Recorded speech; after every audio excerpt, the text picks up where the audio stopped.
અમેરિકાની અંદર એક નવો ટ્રેન્ડ ચાલુ થયો છે અને આ ટ્રેન્ડનું નામ છે માઇક્રો રિટાયરમેન્ટ. માઇક્રો રિટાયરમેન્ટ એટલે ઘણા બધા લોકો જે પોતાની જોબ હોય તે છોડી દે છે 6 મહિનાથી 1 વર્ષ માટે. અને આ લોકો પોતાની જોબ સામેથી છોડી દે છે, એવું નહીં કે કંપનીએ તેમને જોબ પરથી કાઢી મૂક્યા. અને આ 6 મહિનાથી 1 વર્ષ માટે જોબ છોડવા પાછળનું કારણ શું? તો તેઓ એવું માને છે કે આખી લાઈફ સુધી કોન્સ્ટન્ટ જોબ અમારે નથી કરવી. અમારે વચ્ચે વચ્ચે થોડો ગેપ લેવો છે અને આ ગેપની અંદર અમે અમારી લાઈફને એન્જોય કરીશું, અમે આરામ કરીશું, અમે કોઈ કામ નહીં કરીએ, અમે વેકેશન માણીશું, કાં તો પછી અમારો ટાઈમ પૂરેપૂરો અમારી હોબીને અથવા તો ફેમિલીને ફાળવીશું. આ માઇક્રો રિટાયરમેન્ટનો કોન્સેપ્ટને ફોલો કરવા વાળા લોકો એવું માને છે કે કલ કિસને દેખા, આખી લાઈફ 60 યર્સ સુધી 65 યર્સ સુધી જોબ કર્યા કરવાની ને પછી છેલ્લે કોને ખબર કેવી હેલ્થ હશે, લાઈફ એન્જોય થશે કે નહીં.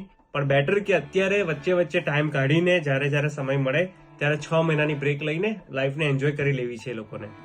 અને આ લોકો 6 મહિનાથી વર્ષની બ્રેક પૂરી થાય ત્યારે પાછી નવેસરથી નવી જોબ જોવાનું ચાલુ કરતા હોય છે.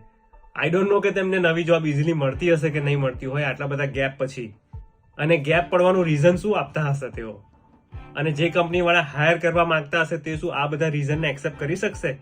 તમારા લોકોનું શું માનવું છે માઇક્રો રિટાયરમેન્ટના આ કોન્સેપ્ટ વિશે, કે શું આ પ્રકારનો કોન્સેપ્ટ વ્યાજબી છે, શું પોસિબલ છે, કે શું લોકોએ આ અપનાવવો જોઈએ?